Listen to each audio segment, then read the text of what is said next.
Стотици граѓани и дискусија што траеше околу 5 часа. Силен интерес за јавната дебата на Законот за родова еднаквост во Струмица. Лекари, правници, актери, активисти, граѓани поставуваа прашања за нејаснотиите и спорните моменти, што според нив ги содржи текстот на предлог законот, но и импликациите што ќе ги има неговото спроведување. Но не можам да не прашам уште еднаш докаде е извинувањето на одредени невладини организации кои што на најбрутален начин се обидува да ни ја оцрнат Македонската православна црква, посебно Струмичката епархија, затоа што чувствата се повредени не само на православните христијани.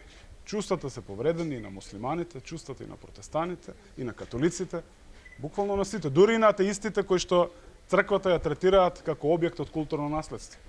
Во делот на инспекцијскиот надзор, истите тие прекршочни одредби, искрено додека го читав предлог текстот на законот, ме фати страх. Значи, тоа се коси, односно е спротивно со член 16 од Уставот на Република Македонија, каде е гарантирана слободата на говорот, слободата на мислата, слободата на уверувањето, слободата на изразувањето. Дали ние ќе треба да живееме сите во некаков страв, да не предизвикаме покренување на некаква постапка против нас? Од јавниот и приватниот сектор. Значи, владата влегува во регулација на приватните бизниси кои што треба да бидат во ново време родово сензитивни. Нешто за кое што уште немаме дефиниција на каква сензитивност треба да се стремат тие приватни бизниси.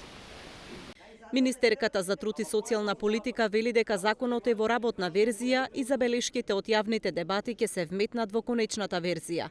Вели дека на дебатата ќе се објасни зошто законот е важен.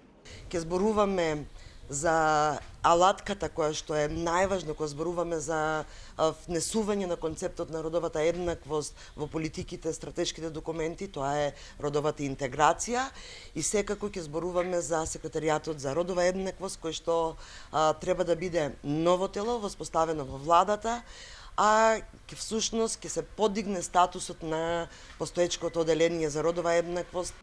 Викарниот епископ Стобиски Јаков пак смета дека токму формирањето на секретаријат е еден од најспорните моменти.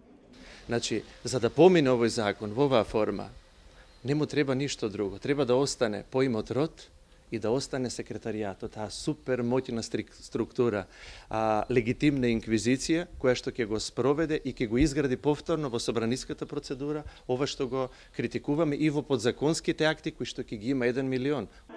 Реакциите на присутните беа и дека на ЕНЕР системот се уште стои старата верзија на законот, а новата на сајтот на МТСП е прикачена пред само еден ден.